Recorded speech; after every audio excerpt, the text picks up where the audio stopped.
Hello, today I will be discussing normal distribution, just some intro topics to this. So right here I have four normal distribution curves laid out. I have the blue, the black one, the red one, and the green one. So what we need to look at with the normal distribution is the mean, which would be mu, and the standard deviation, which is sigma. These will tell us something about the shapes of the graph. And you can see the shapes distributed here. And I used a computer program to draw these. So I know what the mean and standard deviation are, but let's just look at this visually and see if we can approximate what the mean and standard deviation are. So normal curve A, you see there's a peak right here.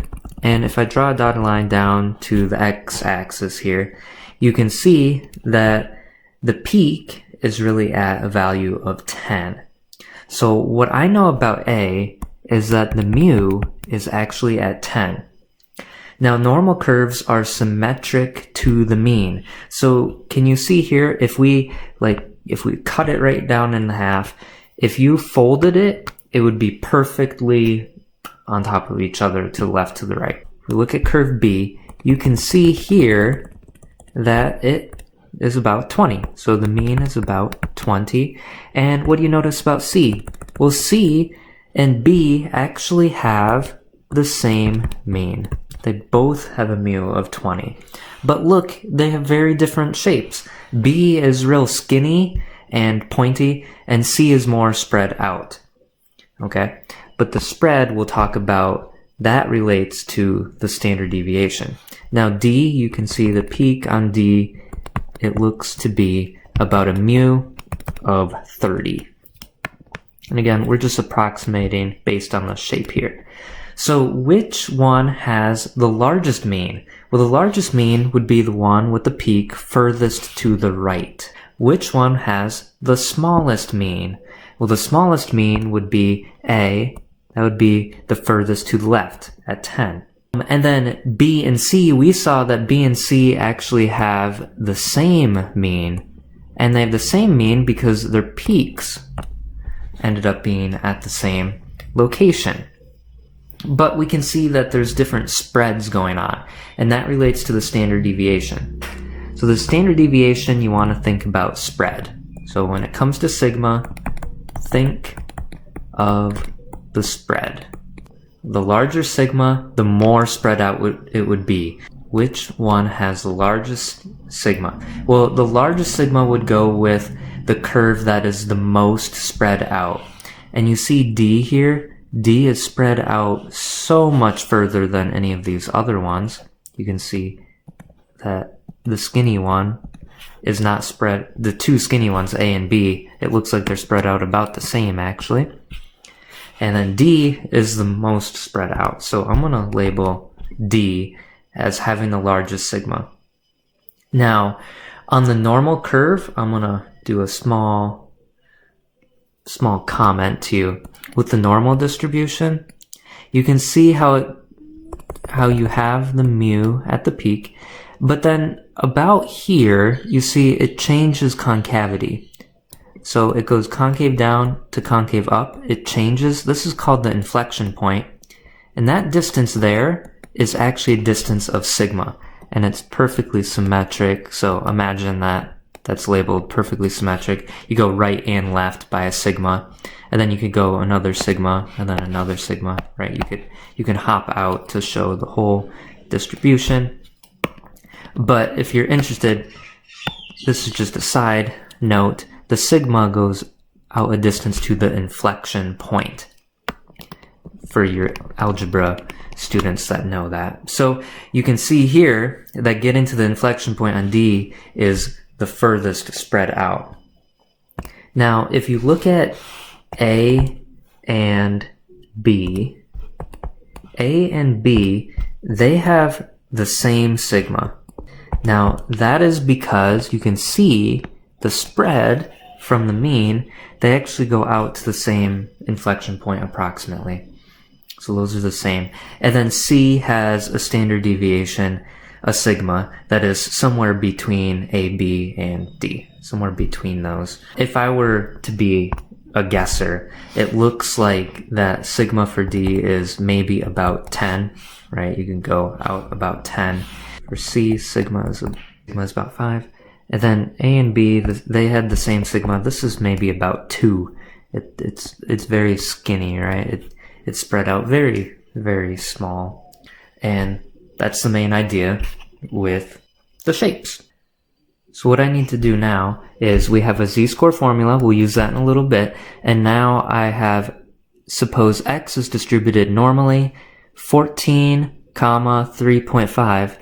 So 14 right here relates to mu, and 3.5 relates to the sigma.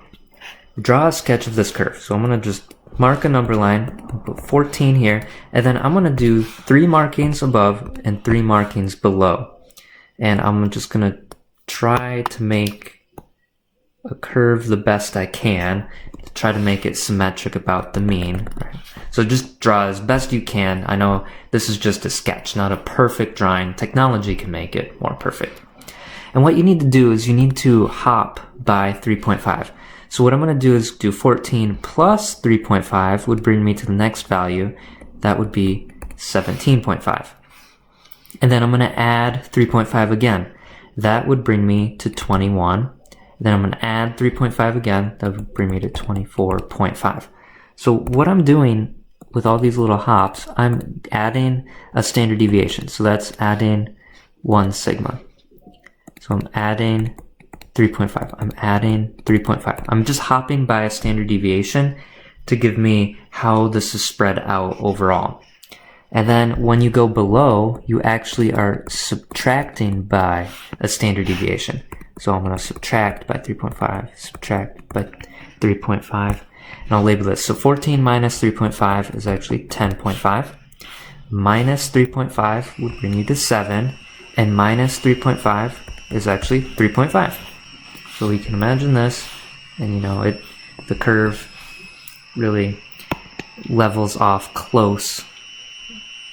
Yeah, so I'm going to draw this a little bit better. This actually levels off a little bit closer than what I had. So that looks nice, and we're symmetric at the mean. Now let's talk about using the z-score formula. So what is the z-score for x equals 21? Interpret what this represents. Now we can see x equals 21. We can actually see this is marked here because this is the x-axis.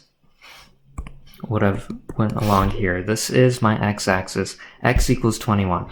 But what I can use is the z-score formula. So I have z equals x, which is 21, minus mu. Mu was given as 14, divided by the sigma is 3.5. So what you need to do is subtract. So 21 minus 14 would give you 7, and divide by 3.5. 7 divided by 3.5 gives you a z-score of 2.